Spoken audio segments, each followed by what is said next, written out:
From the outside, Ethan Hayes' life gleamed with the polished perfection of a storybook fairy tale. A self-made millionaire firmly ensconced in the heart of Manhattan. He was a familiar face on glossy magazine covers, effortlessly mingled with world leaders, and never, ever missed an opportunity to flaunt his hard-won success. Yet behind the tall glass windows of his luxurious penthouse, tensions brewed like a gathering storm. A secret text message here, a guarded phone call there, and insidious rumors whispered of a tangled affair that threatened to explode with devastating force. Meanwhile, Olivia Hayes, his pregnant wife, began to sense the subtle, yet widening, cracks in her gilded cage.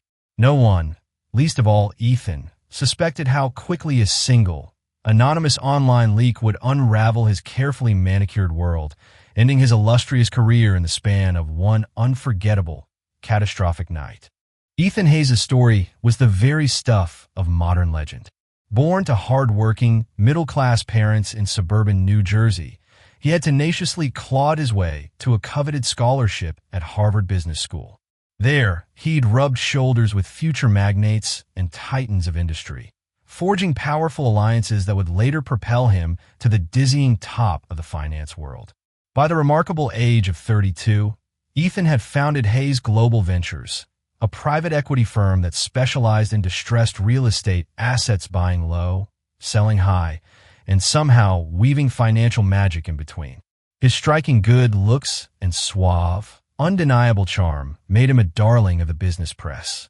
Forbes magazine even ran a feature titled Young Titan, Ethan Hayes' Meteoric Rise, capturing him in a perfectly tailored navy suit against the panoramic, breathtaking backdrop of the New York City skyline. In the accompanying interview, he eloquently praised mentors such as Warren Buffett for teaching him the virtue of patience and Bill Gates for demonstrating philanthropy on a truly global scale. The crowning moment of his public ascent, though, was his picture shaking hands with Elon Musk after a speculative, yet ultimately successful, investment in aerospace startups. Ethan practically glowed with the unshakable certainty that he was destined for unparalleled greatness.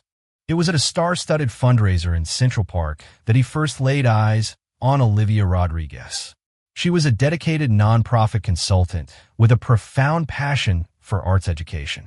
Where Ethan's approach to conversation was slick, polished, and impeccably rehearsed, Olivia's was empathetic, earnest, and refreshingly genuine. He found her quiet refusal to be dazzled by his formidable reputation oddly refreshing and deeply intriguing. She was there that evening to talk about underfunded public schools, not high-flying hedge funds or complex leverage buyouts. By the end of that charity walk, Ethan had her phone number, and she, in turn, had a curious, unexpected spark ignited in her heart. In 2 short, whirlwind years, they were married. Olivia's parents, humble and hard-working owners of a small, beloved bakery in Queens, couldn't quite believe their daughter was wedding a man so frequently mentioned in the revered pages of the Wall Street Journal. But to Olivia, Ethan wasn't simply the millionaire.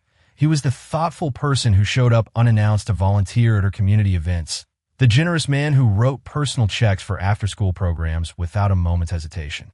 Their wedding ceremony, held at a historic, sprawling mansion overlooking the majestic Hudson River, was a glamorous yet deeply heartfelt affair.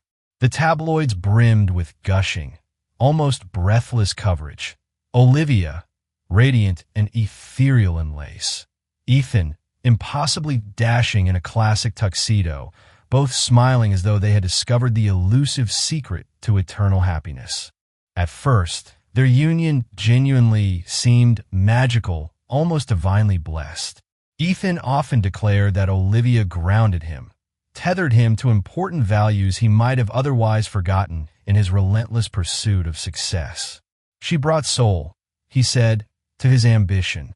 Life in the Hayes penthouse sparkled with intoxicating promise. Lavish soirees for global dignitaries, altruistic ventures to build schools in underprivileged neighborhoods, and those daily, spontaneous bursts of joy that only 2 people deeply in love could truly share. If only that precious bliss could have lasted. Life moved at a dizzying pace in Ethan's orbit. The continued success of Hayes Global Ventures brought a relentless stream of new deals, new acquaintances, and, inevitably, new and crushing pressures. Over time, Olivia witnessed the subtle, almost imperceptible changes in her husband's routine. Invitations from the global elite poured in. Exclusive dinners with real estate mogul Robert Miller, power lunches at the Plaza with famed venture capitalist Rebecca Stern, and hush-hush strategy sessions with representatives of foreign sovereign funds. While Olivia wholeheartedly supported her husband's ambition and drive, she couldn't ignore the increasing cracks in his calendar, or, more troublingly, in his demeanor. He began coming home later and later, offering vague, unsatisfactory explanations about urgent meetings or unexpected, last-minute negotiations. Olivia, ever understanding and patient, reassured him that she respected his hustle, his dedication. But then came the cancellations of their personal plans, one after another. A much-anticipated date to watch an off-Broadway show was abruptly canceled. A romantic weekend getaway to the Hamptons was indefinitely postponed. Birthdays and cherished family gatherings became second-tier priorities, easily overshadowed by the demands of his burgeoning empire. The more she tried to reach him, to connect on a deeper level, the more she felt a certain chilling, emotional distance creeping in between them. Around the office, Ethan was surrounded by a mixture of loyalists and ambitious ladder climbers alike. One of them was Michael Carter, his longtime friend from Harvard and now a trusted partner at Hayes Global Ventures. Michael had witnessed Ethan's evolution firsthand, from eager student to financial powerhouse. He, too, noticed subtle changes.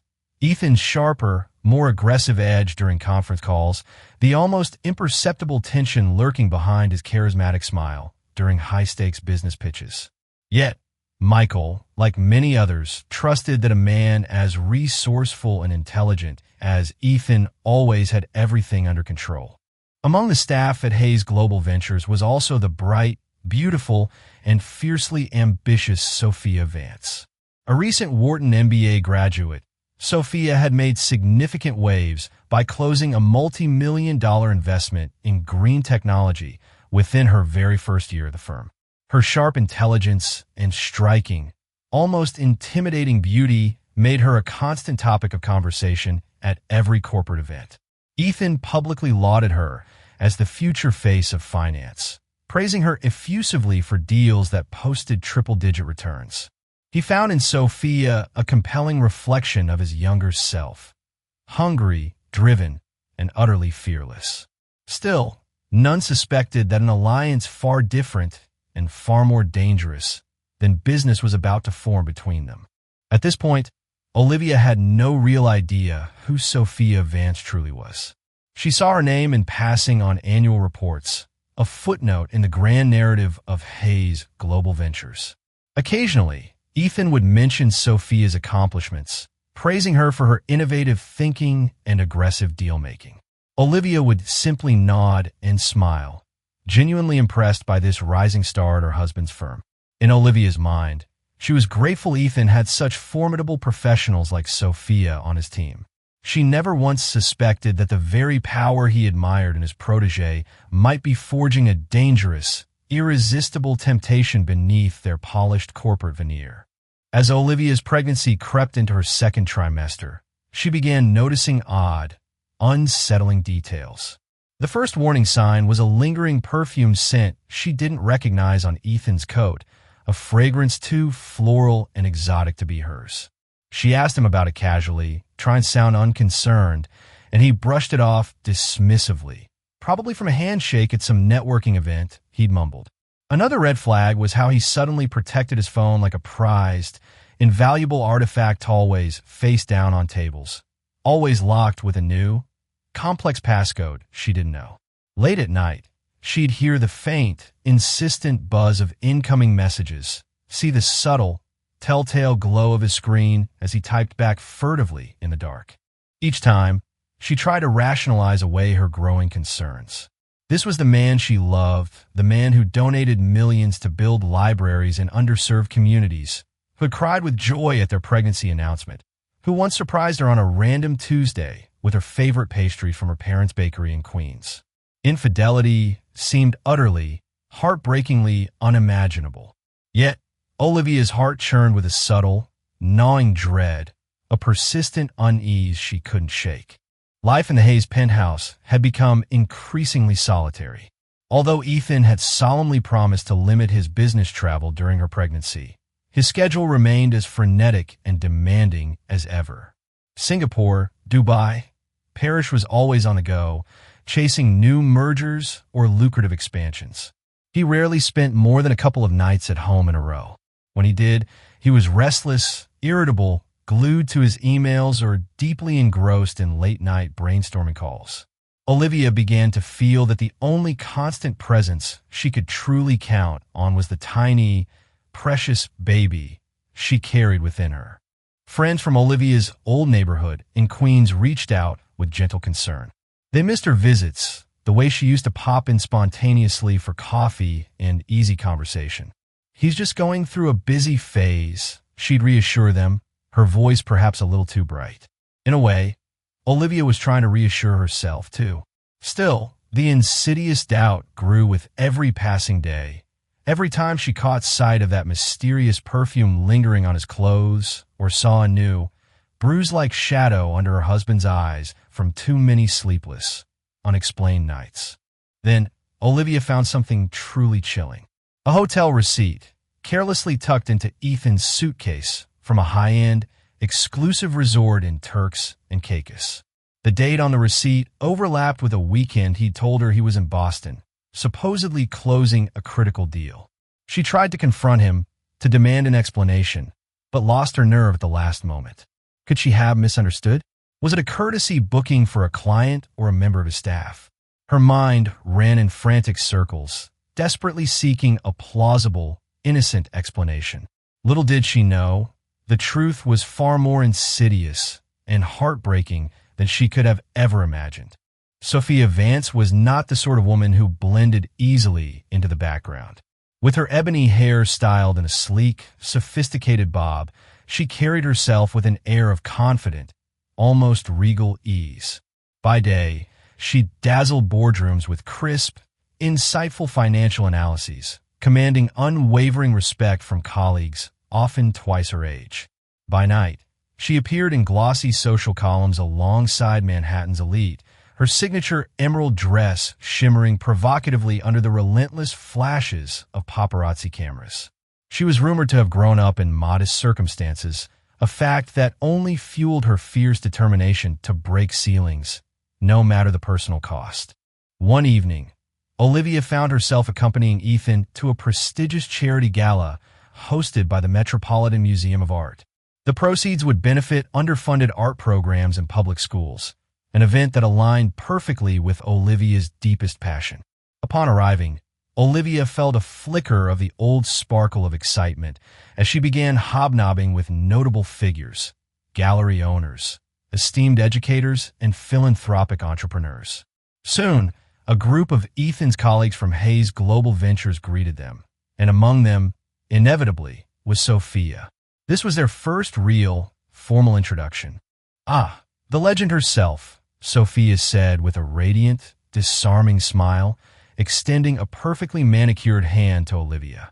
"Ethan speaks so highly of you and all the wonderful, inspiring work you do with school kids." Olivia returned the greeting, immediately struck by Sophia's undeniable grace and poise. She was everything Olivia imagined a high-flying finance star to be, polished, assertive, and exuding an almost palpable air of subtle, understated power. When Olivia mentioned her involvement in drafting new arts curricula for city schools, Sophia listened attentively, nodding thoughtfully as though she truly, deeply cared. The conversation was pleasant, even warm on the surface.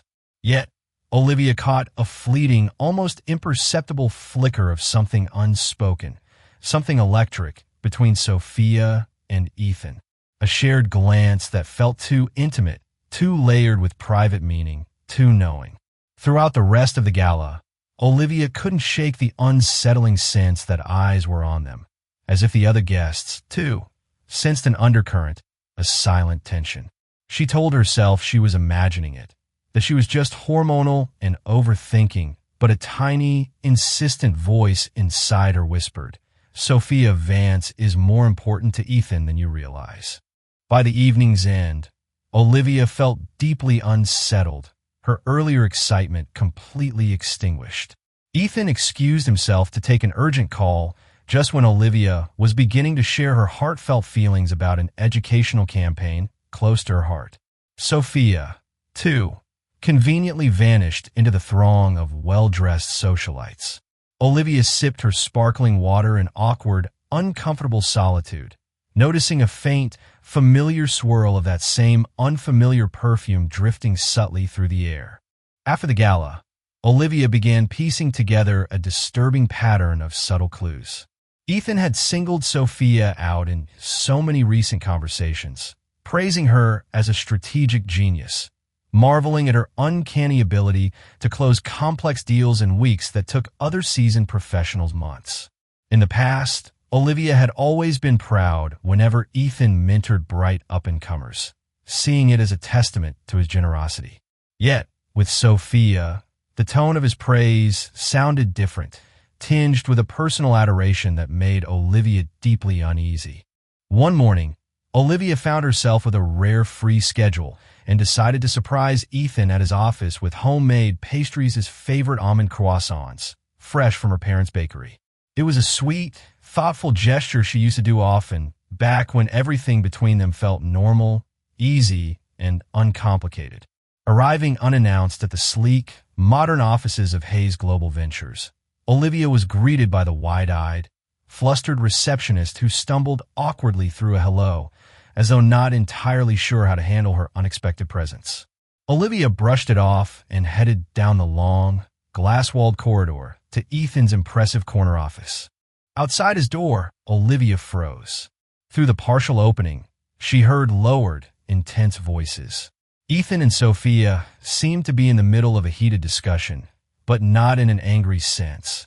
It was more like an emotionally charged, deeply personal conversation. Olivia didn't want to eavesdrop. She truly didn't. Yet, she found she couldn't will herself to move, her feet rooted to the plush carpet.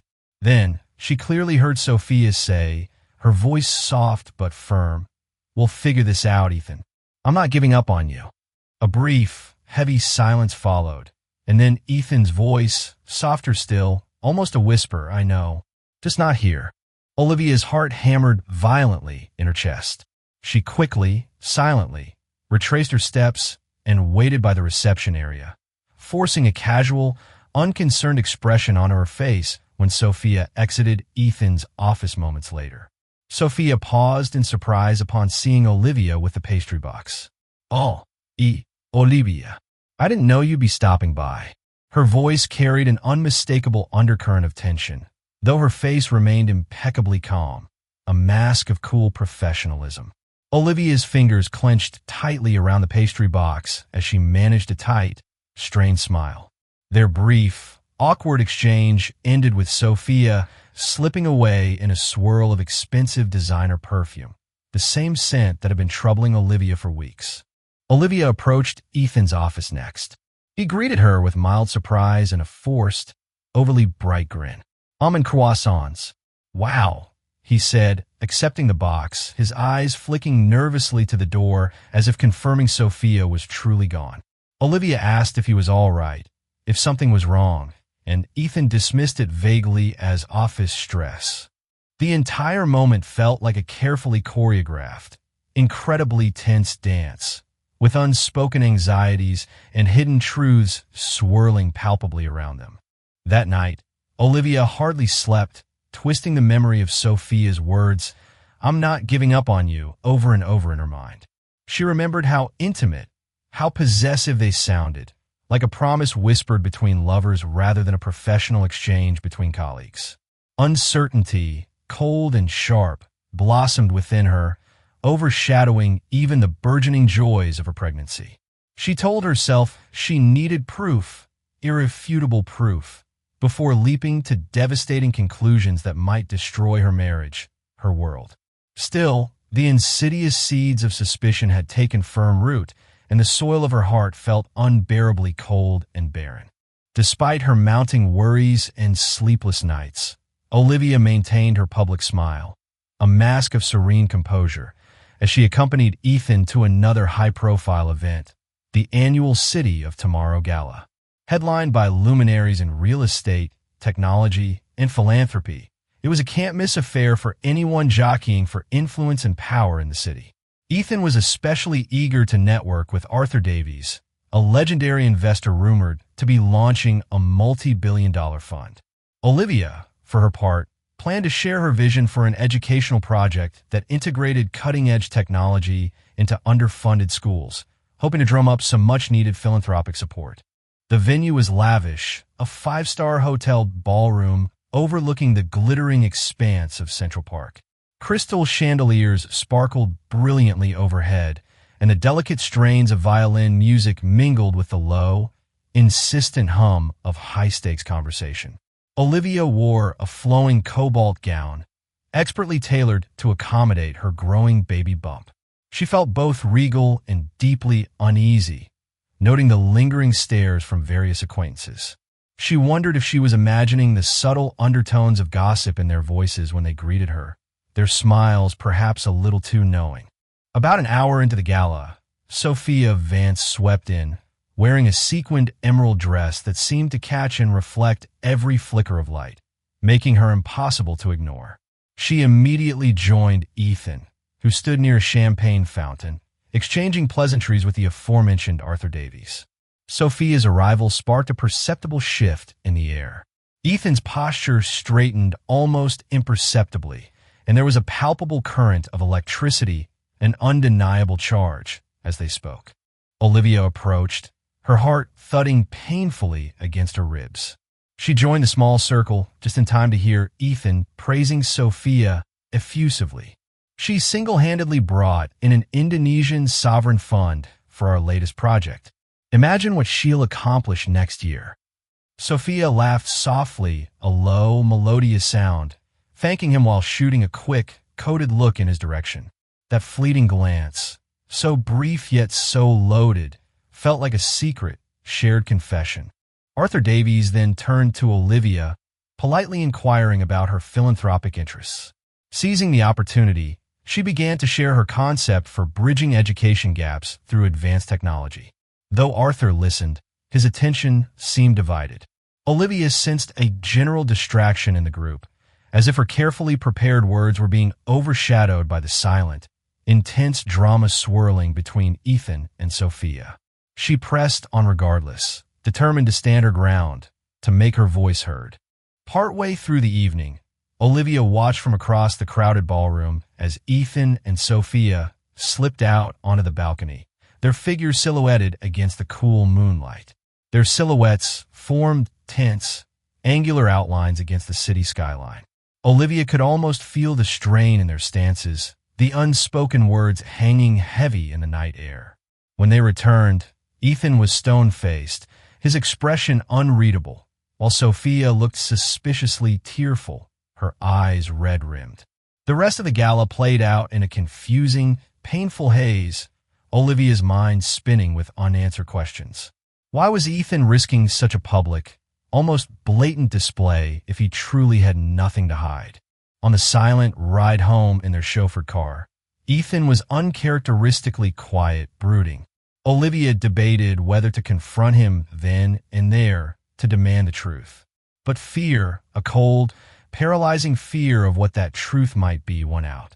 She remained quiet, letting the oppressive hush fill the back seat like a suffocating blanket. One thing, however, was chillingly certain. The carefully constructed veneer of their marriage was cracking fast. Weeks after the unsettling gala, Olivia woke one morning to a series of cryptic text messages from unknown numbers. Each one contained the same chilling, succinct statement. You deserve better. Check your emails.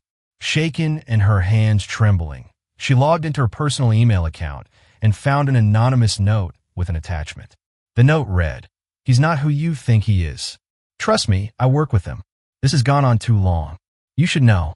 Hands trembling so violently she could barely control them, Olivia opened the attachment.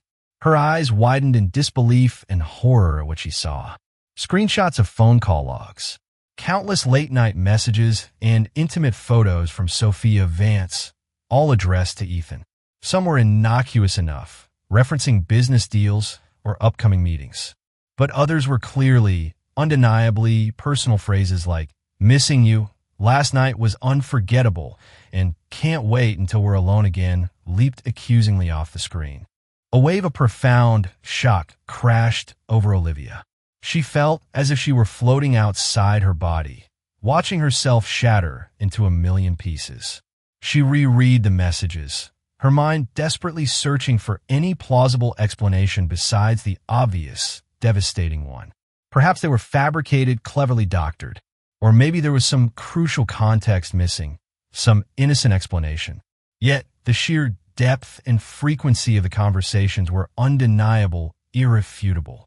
Ethan had been carrying on a secret, sordid affair with Sophia, and someone inside Hayes Global Ventures, or someone close to them, had decided to expose it. Through her blurring tears, Olivia tried to remain rational, to think clearly. She recognized some of the time stamps on the messages. They aligned perfectly with nights Ethan had claimed to be overseas on business or tied up in late-night emergency meetings. Worse, much worse, there were photos of the two of them at a private, secluded beach. Sophia in a wide-brimmed sun hat, Ethan leaning into her, his arm around her waist, with a tenderness Olivia once believed was reserved only for their marriage.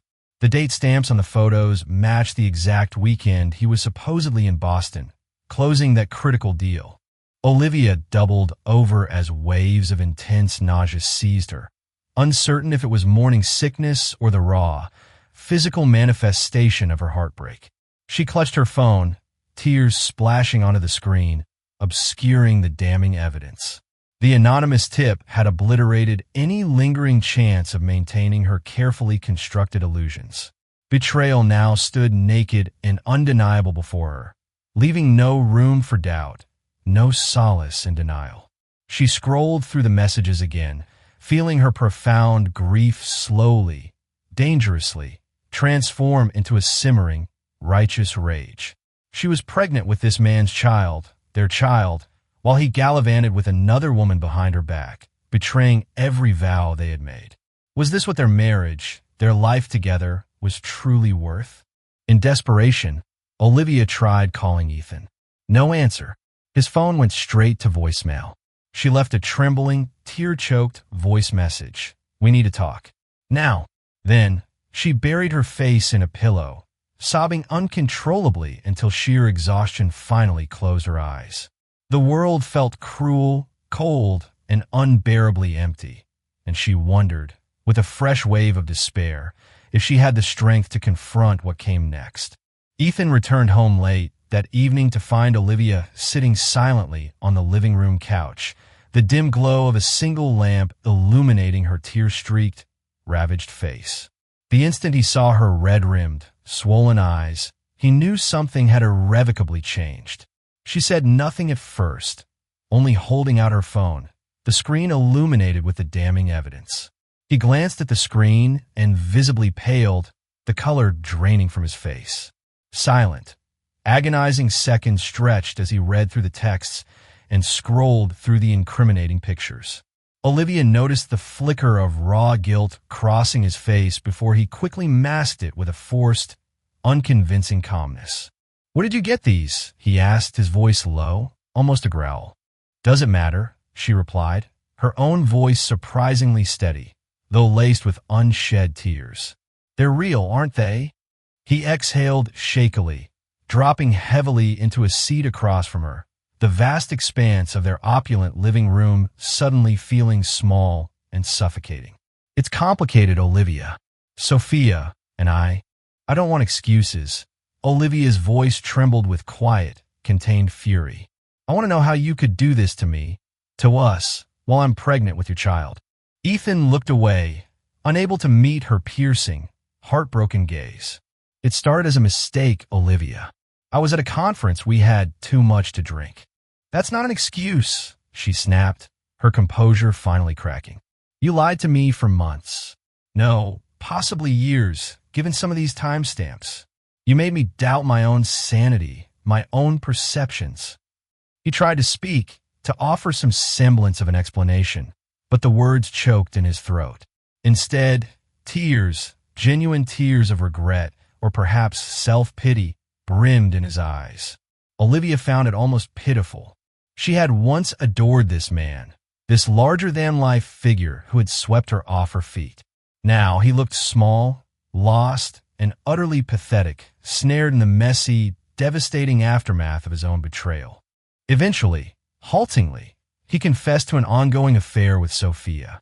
They had grown close while working on high-stakes, adrenaline-fueled deals. Their professional relationship had insidiously escalated into a physical one during out-of-town conferences, fueled by shared ambition, the thrill of secrecy, and perhaps a mutual hunger for power. Ethan insisted it was never about love, not really, but about tension, relief, and a desperate, misguided escape from the immense pressures he faced at Hayes' global ventures and in their life. His flimsy rationale, his pathetic attempts at justification, shattered the last vestiges of Olivia's sympathy. She pointed to her baby bump, her eyes blazing. "What about me?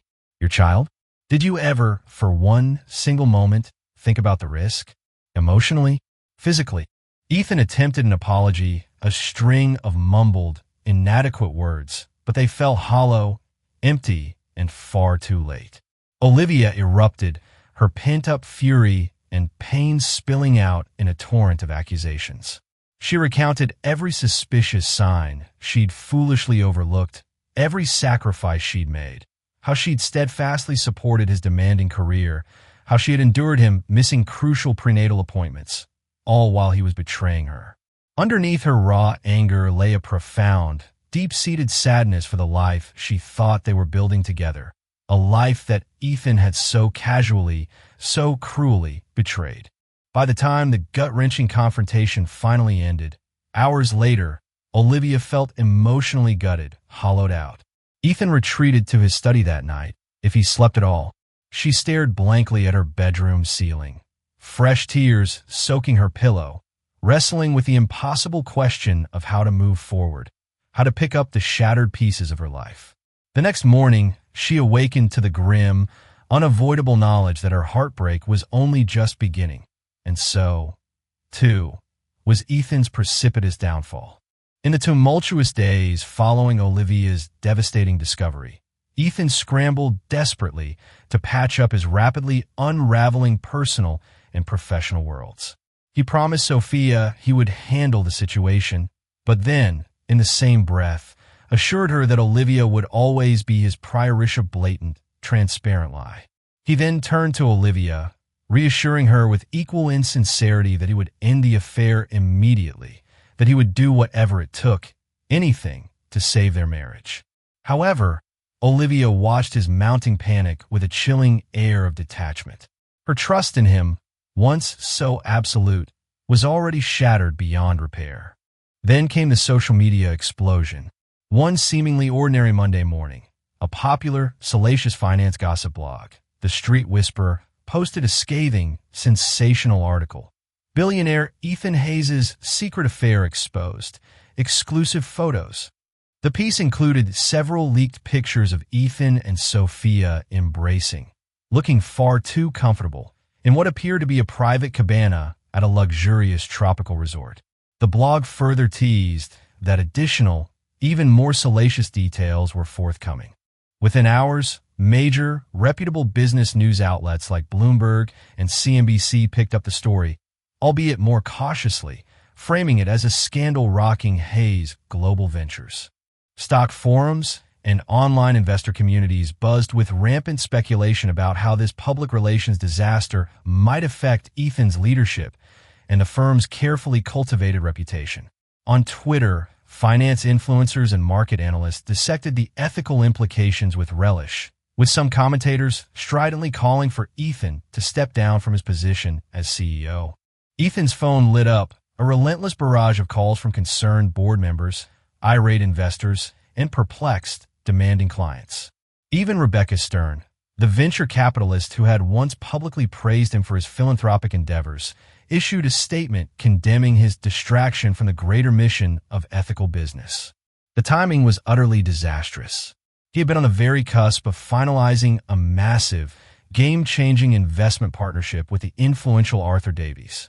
Now, everything, his entire legacy, was in serious jeopardy. Olivia, reading the escalating news coverage with weary, swollen eyes, felt a confusing surge of anger and, strangely, vindication. She had never wanted a public scandal. She would have much preferred a private reckoning, a quiet, dignified, and if it came to that. But now that the world knew, now that his duplicity was laid bare for all to see, she felt oddly, grimly vindicated. No longer was she alone in suspecting Ethan's betrayal. Everyone saw it, clear as day. Even so, a persistent worry gnawed at her. The potential toll this public uproar might exact on her unborn child, an innocent victim in this sordid drama. Less than 24 hours later, a damning video surfaced online. It showed Ethan and Sophia walking hand in hand through a chic hotel lobby in Paris, laughing intimately as though they didn't have a care in the world. The date stamp on the video revealed it was taken just 2 months prior, around the same time Olivia had tearfully, joyfully told him about her pregnancy. Public outrage soared to new heights, and investors, already skittish, panicked. Ethan's meticulously curated brand, the self-made entrepreneur, the philanthropic benefactor, the devoted husband, was crumbling under a relentless, unforgiving digital onslaught. In the midst of this escalating uproar, Olivia received a second anonymous email. This time, it contained scanned receipts of what appeared to be hush money, significant wire transfers from Ethan's personal account to an offshore entity, with veiled references to Sophia's name in the transaction notes. The sender, presumably the same whistleblower, wrote simply, "He's been paying to keep certain things quiet. Thought you should know." Olivia's heart pounded in her chest as she examined the damning evidence. It looked as though Ethan had been funneling substantial funds, possibly to secure Sophia's silence or her continued cooperation. The sums involved were staggering, enough to fund a dozen scholarships or a new arts program in any given underserved school. This new revelation further corroded any lingering hope Olivia might have harbored that Ethan could ever be the man she once believed him to be, the man she had loved. She confronted him the following evening, brandishing printouts of the incriminating transactions, her voice trembling with a mixture of fury and disgust. "You're bribing her now? Is this blackmail? Hush money? What else have you been hiding from me, Ethan?" Cornered, with nowhere left to run, Ethan admitted he'd been desperately trying to preempt any public scandal, fearing precisely what was happening now. He claimed Sophia had demanded compensation for her efforts on certain deals, threatening to go to the competition, or worse, to the media with their story. "I had to protect our company, Olivia, our name, our legacy," he pleaded, his voice hoarse. "Is this your idea of protection?" Olivia spat, tears stinging her eyes. "Lying, cheating, paying people off? It's disgusting, Ethan. You betrayed me. You betrayed your own ethics, if you ever truly had any." Ethan's face twisted in anguish. "Don't say that, Olivia. I messed up, I know I did. But everything I did to protect us, to keep our family intact." Olivia laughed, a bitter, hollow sound, clutching her pregnant belly protectively. "And how's that working out for you, Ethan? The whole world knows now. You might lose everything. And me, I don't know if there's any us left to protect." She stormed out of the room, leaving Ethan staring helplessly at the damning documents, the tangible proof of his deceit. Out on the street, walking aimlessly, Olivia's mind whirled. She felt trapped, tied by marriage, soon to be irrevocably tied by parenthood, yet confronted with the ultimate, soul-crushing betrayal. The outside world offered no solace either. Its prying eyes were fixated on the lurid spectacle of Ethan's downfall. For a fleeting moment, she wondered if leaving the city altogether, escaping the relentless scrutiny, would be the only way to save her sanity. But deep in her heart, a new, steely resolve was forming. Olivia knew she had to stand and face the storm. If not for herself, then for the innocent child growing inside her. Within a week, Ethan's scandal completely dominated the business news cycle. Forbes ran a somber op-ed titled "The Tragic Fall of Finance's Golden Boy," analyzing how personal irresponsibility and moral failings could sink even the most profitable, seemingly unassailable venture. Share prices for Hayes Global Ventures nosedived, rattling the firm's board of directors and raising serious alarms among major institutional investors. Social media took an especially brutal, unforgiving stance under the ubiquitous hashtag #HayesCollapse. Thousands commented on Ethan's blatant hypocrisy, calling him a poster child for toxic corporate culture and unchecked male privilege. Olivia's name also trended, though far more sympathetically. Strangers on the internet expressed heartfelt solidarity for a pregnant wife betrayed so publicly, so cruelly on a global stage. Some urged her to take him for all he's worth, while others championed her as a potential advocate for women wronged by powerful, narcissistic men. Within the once hallowed walls of Hayes Global Ventures, tension soared to unbearable levels. The workforce, once united by a shared sense of purpose and admiration for their charismatic leader, split into warring factions.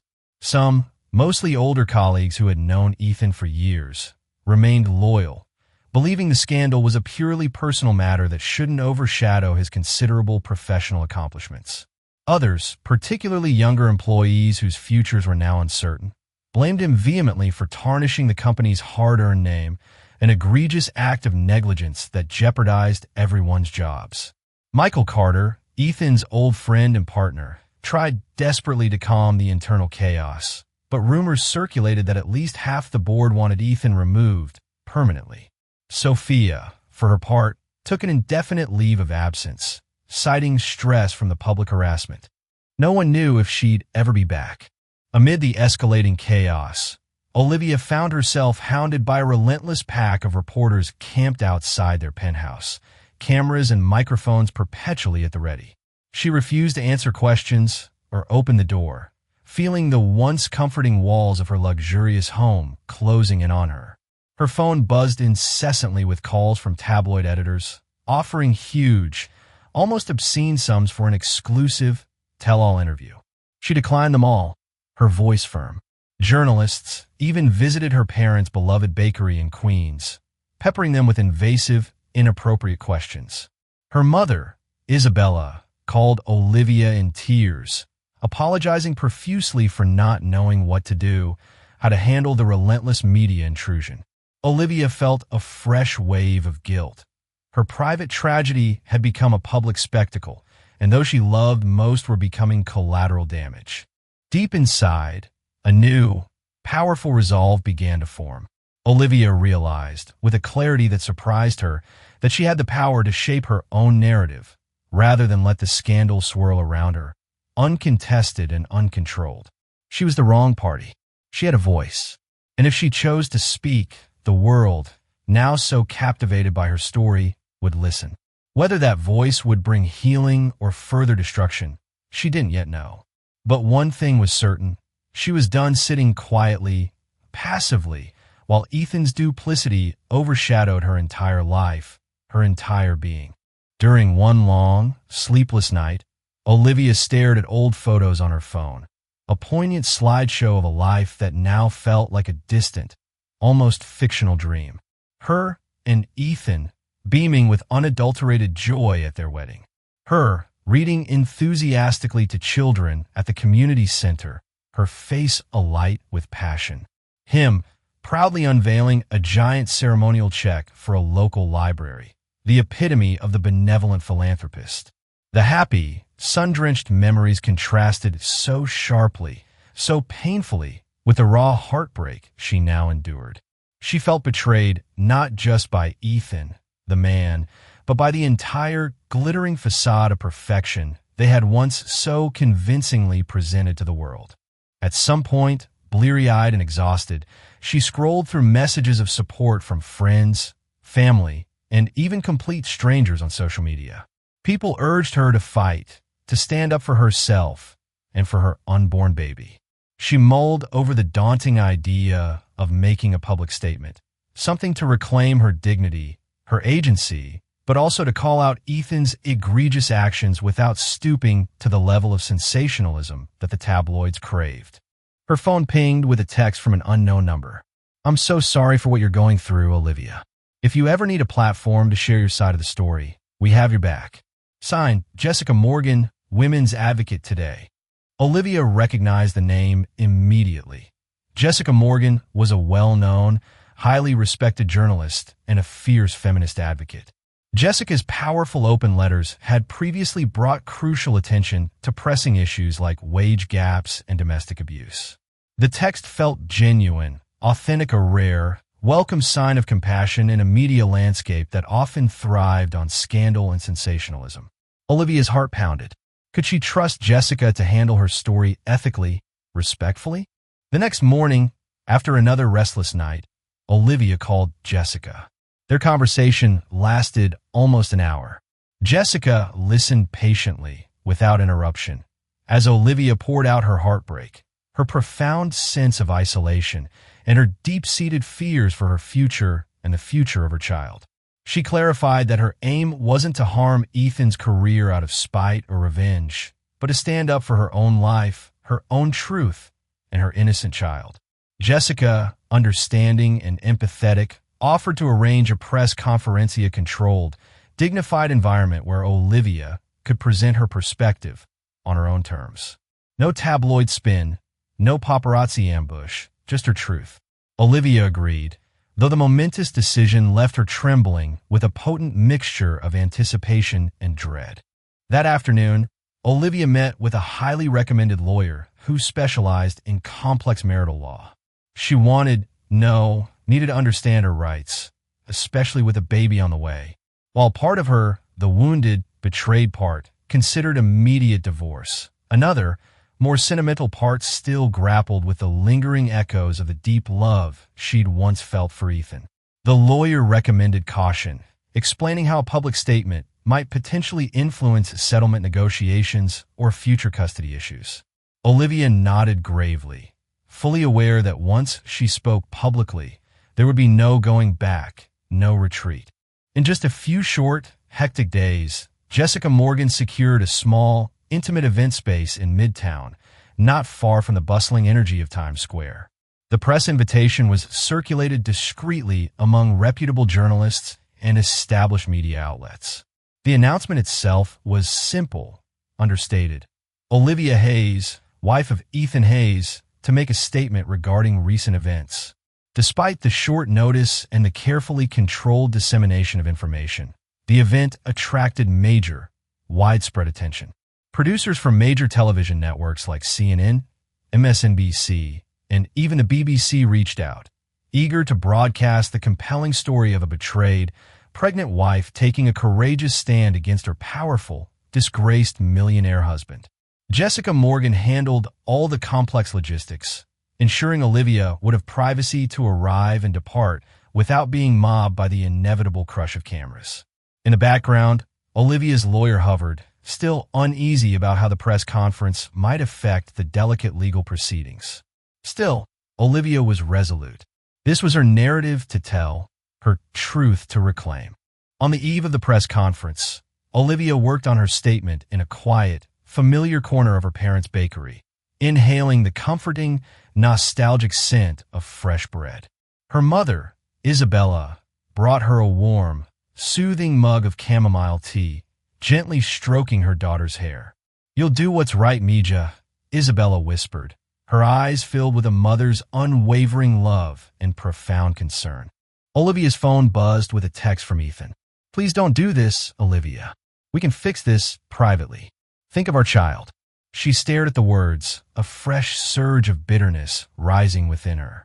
She typed back, her fingers flying across the screen. "It's too late for that, Ethan. You should have thought of our child before you betrayed us."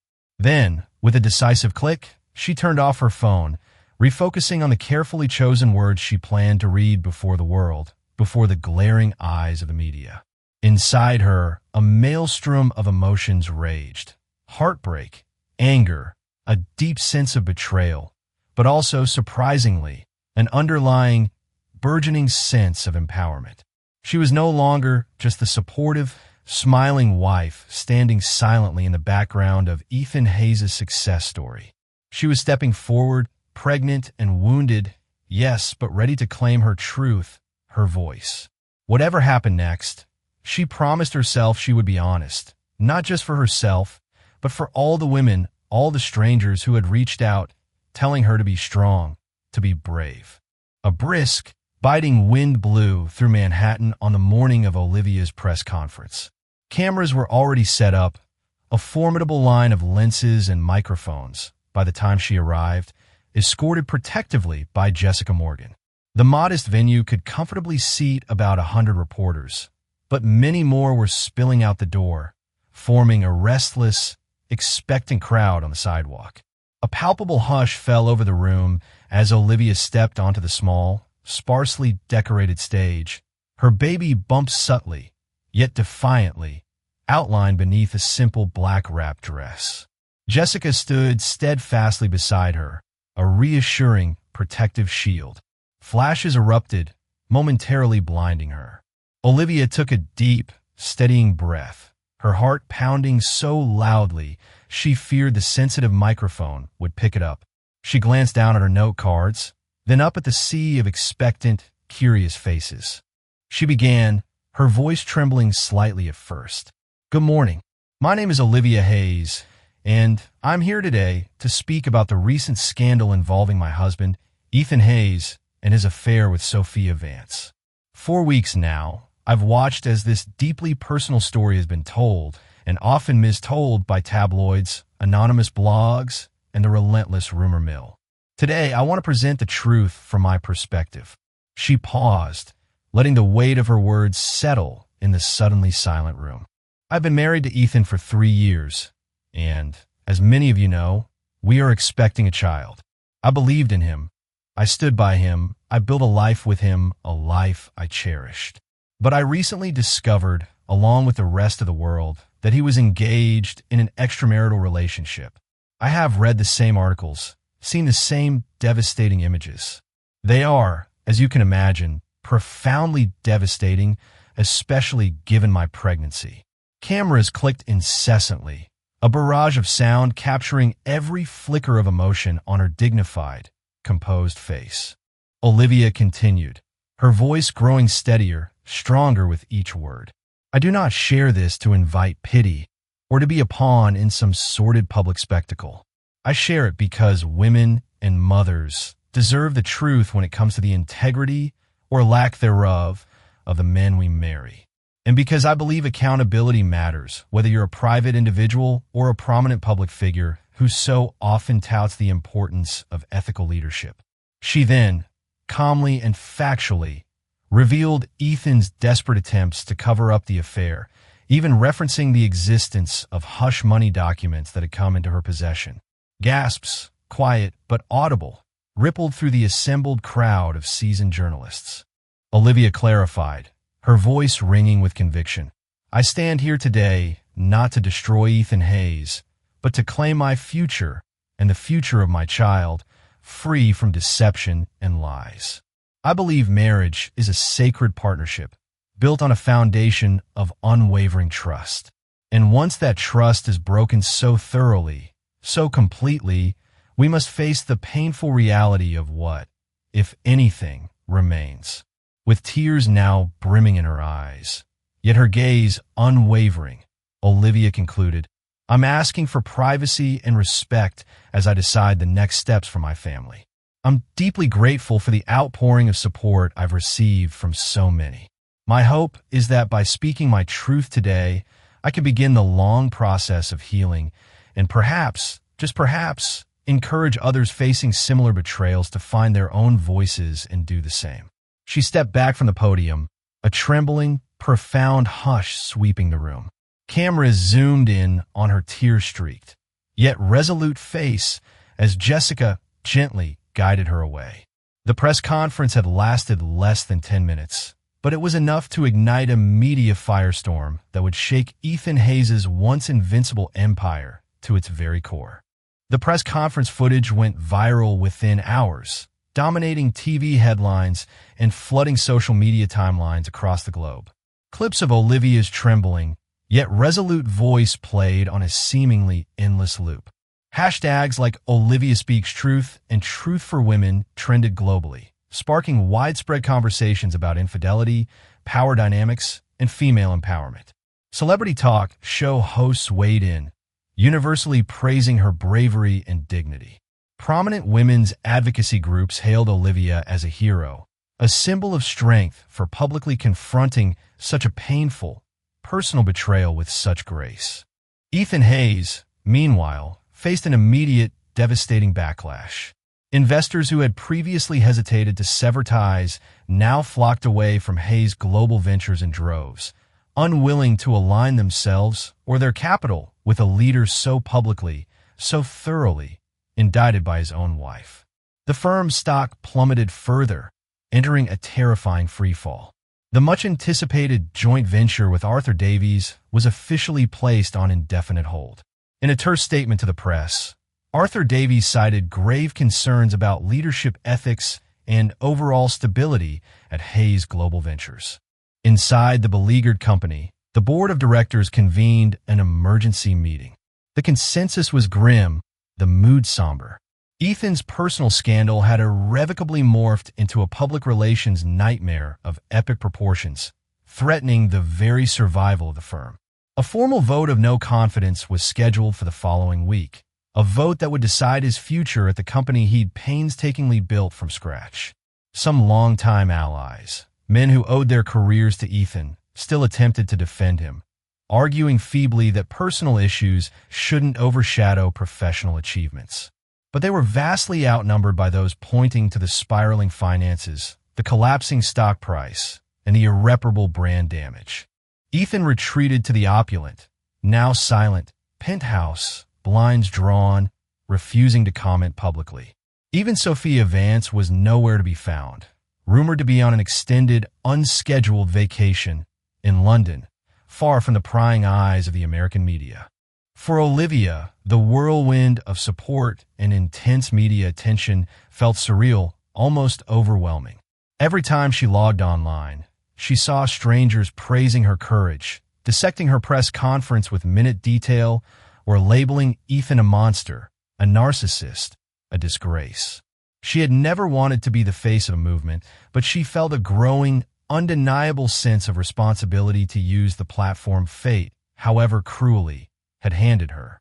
In private, she grappled with the persistent ache of heartbreak and a gnawing anxiety about the uncertain future. She had awakened in a gilded cage, her once enviable wealthy lifestyle now overshadowed by the bitter taste of betrayal and public humiliation. Yet, the press conference had sparked something new within her, a nascent sense of agency, of control. For the first time since discovering Ethan's affair, she felt she could breathe freely, certain that she was, at last, controlling her own path. And that path, she knew, would soon demand another difficult, courageous step, deciding whether to stay in the shattered remnants of her marriage or proceed with a legal separation and ultimately divorce. At Hayes Global Ventures, the board of directors convened for the crucial, momentous vote. The atmosphere in the sleek, modern meeting room had never felt so tense, so heavy. Michael Carter sat at one end of the long, polished mahogany table, his face grim, his expression unreadable. Over half the chairs were occupied by men and women who, not so long ago, had revered Ethan Hayes as a visionary, a financial genius. Now, they stared blankly at financial projections plummeting alarmingly into the red, accompanied by a grim slideshow of negative media headlines, all referencing the Hayes scandal. The intangible toll the erosion of public distrust, the pervasive moral outrage was proving just as damaging as the financial losses. Ethan, his face pale and his eyes rimmed with exhaustion, delivered a desperate, impassioned plea. He promised to rectify the situation, citing therapy, crisis management strategies, and a solemn vow to refocus entirely on the firm's core mission. "I've made mistakes," he admitted, his voice hoarse, almost cracking. "Grievous mistakes. But our unparalleled track record of delivering value, of exceeding expectations, can't be overlooked. We are bigger than one scandal. We can still thrive. We can recover if we stay united. Some board members shifted uncomfortably in their expensive leather chairs. A few, including Michael Carter, tried to salvage the conversation, arguing for a temporary leave of absence for Ethan instead of outright dismissal. But the overwhelming majority believed that drastic, decisive action was required to restore any semblance of credibility to the firm. A profound hush blanketed the room as the members cast their anonymous paper ballot votes. When the tallies were read, the verdict was clear, unequivocal, and brutal. Ethan Hayes was removed as CEO of Hayes Global Ventures, effective immediately. Tremors of shock, followed by a wave of muted disbelief, rippled through the halls of the company. Hayes Global Ventures employees, many of whom had once been starry-eyed and deeply inspired by Ethan's charismatic leadership, watched with a mixture of pity and quiet anger as he cleared his expansive corner office. A caretaker CEO, a seasoned industry veteran known for his steady hand, was appointed to stabilize the rapidly sinking ship, his primary focus on damage control and restoring investor confidence. Michael Carter glanced at Ethan with a sorrowful, almost pained expression as security discreetly escorted his former friend and mentor out of the building. "I'm sorry, man," Michael whispered, his voice heavy with regret. "I tried. I really tried to fight for you." Ethan merely nodded wordlessly, clutching a single, small box of personal belongings, his face a mask of numb despair. By evening, business publications around the world proclaimed in bold headlines, "Hayes Global House founder amid scandal." Ethan Hayes's reign, once so seemingly unassailable, was officially, irrevocably over. The man who once soared across the financial stratosphere like a modern-day Icarus was now unemployed, disgraced, and teetering precariously on the edge of complete and utter ruin. Ethan's life unspooled in a rapid, disorienting disarray. With no office to report to, no demanding schedule to adhere to, he holed up in the silent, cavernous penthouse, ignoring the incessant calls from journalists and former colleagues. He occasionally ventured out, disguised in sunglasses and a baseball cap, only to be inevitably ambushed by paparazzi, their flashes like a relentless assault. Online comments and articles labeled him a cautionary tale of unchecked greed, hubris, and infidelity. Some articles even cruelly suggested the affair had been an open secret among New York's elite finance circles for months, if not years, fueling new, humiliating levels of scrutiny and derision. His personal finances also took a significant, immediate hit. Ethan's sudden, unceremonious exit from Hayes Global Ventures triggered substantial contractual penalties. He faced the daunting prospect of possible breach of contract lawsuits tied to multi-million-dollar deals he'd spearheaded, but, due to the scandal, had failed to close. Frozen lines of credit, canceled invitations to VIP events, and a sudden, chilling silence from former friends and associates underscored the rapid dwindling of his once formidable social and financial power. Amid his precipitous downward spiral, Ethan tried repeatedly, desperately, to contact Olivia, leaving a string of rambling, emotional voicemails and hastily scribbled handwritten notes slipped under her door. He apologized profusely, almost pathetically, claiming he was ready to do anything, absolutely anything, to salvage their relationship, their family. "I'll go to counseling, sign post-nups, whatever you want, Olivia." "Anything," one desperate note read. But Olivia remained resolute, her focus now entirely on her own well-being and that of her unborn child. She was building a fortress around her heart, brick by painful brick. The final, crushing blow came when Olivia's powerful press conference was replayed in a primetime television special, complete with a panel of commentators dissecting Ethan's betrayal with forensic detail. The segment ended with a heartfelt, inspiring interview of Olivia by Jessica Morgan, highlighting Olivia's quiet strength and her long-standing philanthropic ambitions. poignant footage showed Olivia visiting an after-school program, her face lighting up as she interacted with the children, who remarkably recognized her from the recent news coverage and greeted her with cheers and handmade cards. In that moment, the camera panned to Olivia's determined, serene face, capturing her remarkable transformation from a betrayed, heartbroken spouse to an empowered, inspiring advocate. Ethan watched the segment alone in the dim light of the penthouse, a half-finished bottle of expensive scotch by his side. He saw how the public now regarded Olivia with genuine admiration and respect, a stark, painful contrast to his own widespread vilification. In a rare, sobering moment of clarity, he realized he was witnessing the quiet, dignified rise of a woman who had once stood silently, supportively, beside him, someone he had foolishly, arrogantly taken for granted. Shattered by a tidal wave of regret and self-loathing, he continued drinking until the glittering lights of the Manhattan skyline blurred into an indistinguishable, merciful darkness. While Ethan sank deeper into his self-made abyss, Olivia was busy forging a new, purposeful path. Through Jessica Morgan's extensive media connections and her own well-established philanthropic background, she organized a fundraiser for underprivileged schools. The event was intentionally set to be a smaller, more authentic affair than the high-gloss, ostentatious galas Ethan once so eagerly frequented. The proceeds would go directly toward bridging the digital divide in low-income neighborhoods, a vital initiative Olivia had passionately championed long before the scandal erupted and consumed her life. As the date for the fundraiser approached, Olivia found herself gaining supporters from unexpected and sometimes surprising places. Arthur Davies, the influential investor once interested in partnering with Ethan, reached out privately. He expressed profound admiration for Olivia's courage and quiet dignity, and inquired if she'd be willing to accept a substantial donation from his philanthropic foundation. She graciously, gratefully agreed, deeply moved by the unwavering backing from such a respected figure. Others in the business world, individuals previously enthralled and perhaps intimidated by Ethan's larger-than-life persona, now saw Olivia as an emerging, authentic figure with undeniable moral authority.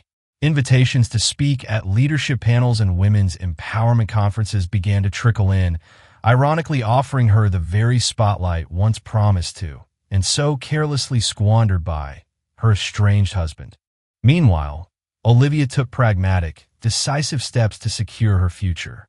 Working closely with her lawyer, she prepared for a potential divorce filing, meticulously gathering financial documents and outlining her desired terms.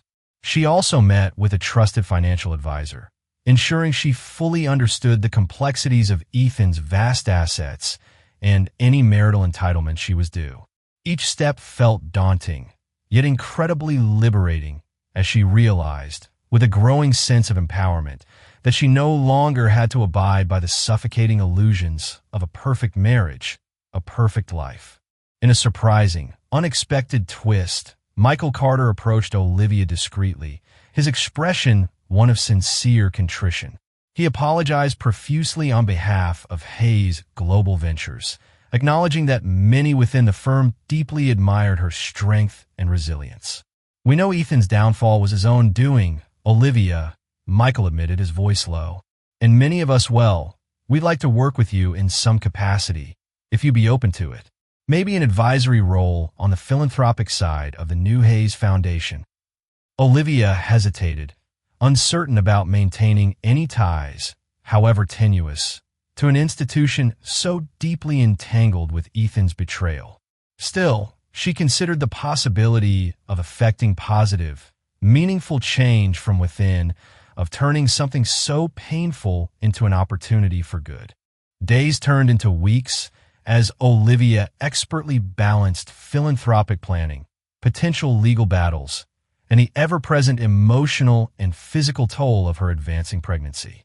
Through it all, she maintained her composure, her quiet dignity, fueled by a newfound, unshakable sense of purpose. While a part of her still grieved the profound betrayal, the loss of the life she thought she had, she also recognized a budding, resilient strength within herself. Her identity was no longer solely Mrs. Ethan Hayes. She was Olivia Hayes, a force in her own right, a woman of substance and integrity. One brisk autumn afternoon, as Olivia returned to her parents' comforting bakery for a quiet meeting with potential donors, she found Ethan waiting near the doorway, slumped dejectedly against a lamppost. He appeared disheveled, unshaven, his eyes bloodshot, wearing a crumpled, ill-fitting blazera ghost of his former polished self. The sight startled her, stirring a confusing cocktail of both pity and residual, simmering anger. "Olivia, please," he said, his voice strained, raspy. "Just a moment of your time. That's all I ask." She considered walking past him, ignoring his plea, but a flicker of her former compassion, or perhaps just a weary sense of obligation, nudged her to pause. She let him follow her inside, where they settled at a small, secluded back table amid the comforting, familiar aroma of fresh pastries and brewing coffee. Isabella glanced over worriedly from behind the counter, but respected her daughter's privacy, her need to handle this on her own. Ethan exhaled shakily, his hands trembling. "I've lost everything, Olivia. My job, my reputation, my self-respect. I can't lose you two. And our baby. I know I don't deserve forgiveness. God, I know that. But I'm begging you, pleading with you, to give me another chance." Olivia felt tears prick her eyes, though she fought to keep her composure. "Another chance to do what? Ethan? To lie to me again? To cheat on me again? To humiliate me publicly again?" He pressed a trembling hand to his forehead, his face etched with genuine pain. "I know. I was an idiot. I was greedy, arrogant, consumed by all of it. The money, the power, it consumed me. Sophia, she was just a symptom. Olivia, a symptom of my own deep-seated weaknesses, my own failings." "That doesn't erase what you did," Olivia murmured, her voice soft but firm. "It doesn't take back all those nights you were with her while I lay at home, alone, excited to share baby news with you. It doesn't undo all the heartbreak, all the lies." Ethan lowered his head, tears now slipping freely down his unshaven cheeks. Olivia, for the first time, recognized genuine, profound remorse in his eyes, but she also knew, with a certainty that chilled her, that it might be too little, too late. "If you need me to sign anything," he whispered, his voice barely audible. "Custody agreements, child support, anything you want. I'll do it. No questions asked. I just want to be part of the baby's life, Olivia. Please." The desperate, heartfelt request struck a chord deep within Olivia. Their child, their innocent child, deserved a father. But was Ethan, this broken, remorseful version of the man she once loved, capable of the immense responsibility, the unwavering commitment that fatherhood demanded? She wrestled with conflicting emotions, the faded, bittersweet memory of happier times, and the fresh, raw sting of his betrayal. Finally, she said, her voice quiet but resolute, "I can't make that decision right now, Ethan. I need time, more time, but this much is clear. You have to deal with the consequences of what you've done on your own. You need to rebuild your own life before you can even think about being a part of ours." Ethan nodded, his head still bowed in defeat, a picture of utter desolation. Before leaving, he offered her a small, crumpled envelope. In case you want to reach me. That's my new number." Then he slipped out into the cold, indifferent afternoon, a broken man still clinging desperately to a fragile shred of hope. In the following weeks, Olivia immersed herself completely in planning her fundraiser, channeling her complex emotions, her grief, her anger, her hope, into a cause that symbolized new beginnings, a brighter future. The event space was modest, a converted art gallery in a gentrifying Brooklyn neighborhood, yet the atmosphere on the night of the event radiated genuine warmth, hope, and a powerful sense of community. Donors included local business owners, dedicated educators, and even some philanthropic heavyweights who had been moved by Olivia's story and her quiet determination. Olivia opened the evening by bravely, eloquently sharing her own story. She didn't focus on the salacious details of the scandal, but on the critical importance of forging a brighter, more equitable future for the next generation, for all children. The fundraiser turned into a soaring, resounding success, raising far more funds than Olivia had ever dared to anticipate. Attendees praised her vision, her grace, and her unwavering commitment to positive change. Media coverage of the event highlighted her dedication and her resilience, contrasting it starkly with Ethan's tarnished, disgraced reputation. Standing at the podium, acknowledging the generous applause, Olivia felt a profound rush of empowerment, of self-worth. As she thanked the crowd, her hand drifted protectively to her baby bump. She realized, with a deep, settling sense of peace, that in building a better world for others, she was also, invaluably, building a better, stronger world for her child.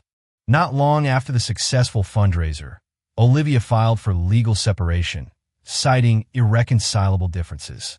The move was symbolic as much as it was a clear, unambiguous declaration that she was no longer tethered to Ethan's fate, his choices, his mistakes.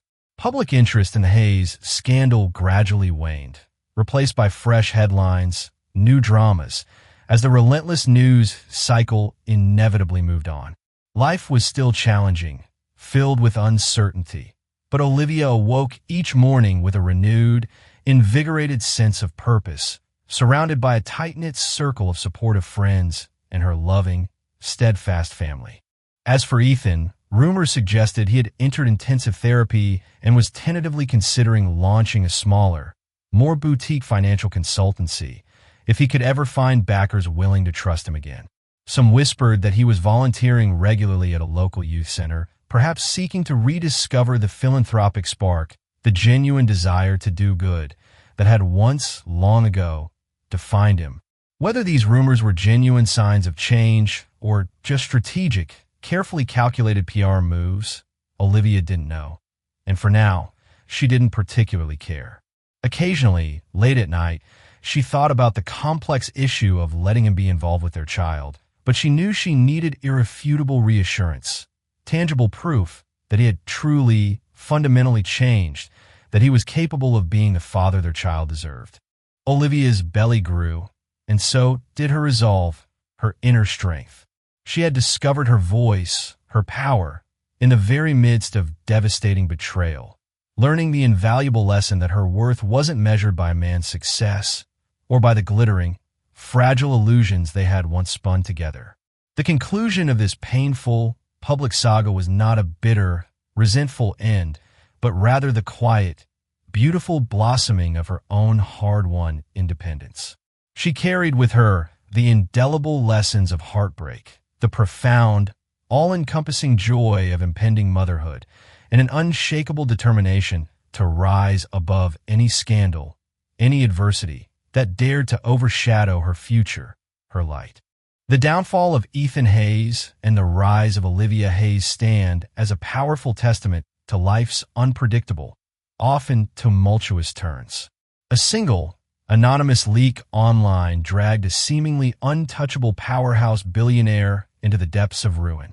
Yet, that same leak, that same betrayal, also became the unexpected spark for his pregnant wife to find her voice, her mission, and ultimately, her freedom. Betrayal can devastate, it can shatter, but it can also, paradoxically, illuminate truths we've long buried, strengths we never knew we possessed. Olivia Hayes transformed her profound heartbreak into a courageous crusade for better opportunities, for a more just world, showing us all that even in the darkest, most painful moments, we have the inherent power to rebuild, to redefine ourselves, and sometimes to shine brighter and more authentically than ever before. If this story moved you, if it resonated with you, please don't let it end here. Remember to like this video, share it with others who might find inspiration in Olivia's journey, and most importantly, subscribe to our channel for more real-life drama, compelling narratives, and stories of incredible resilience. Your support helps us continue bringing you these tales of the triumph of the human spirit, of finding strength in adversity, and the enduring power of truth. Stay tuned for our next riveting tale, because as Olivia's story shows, when one door closes, another often swings open, revealing a whole new world of possibilities and a brighter path forward.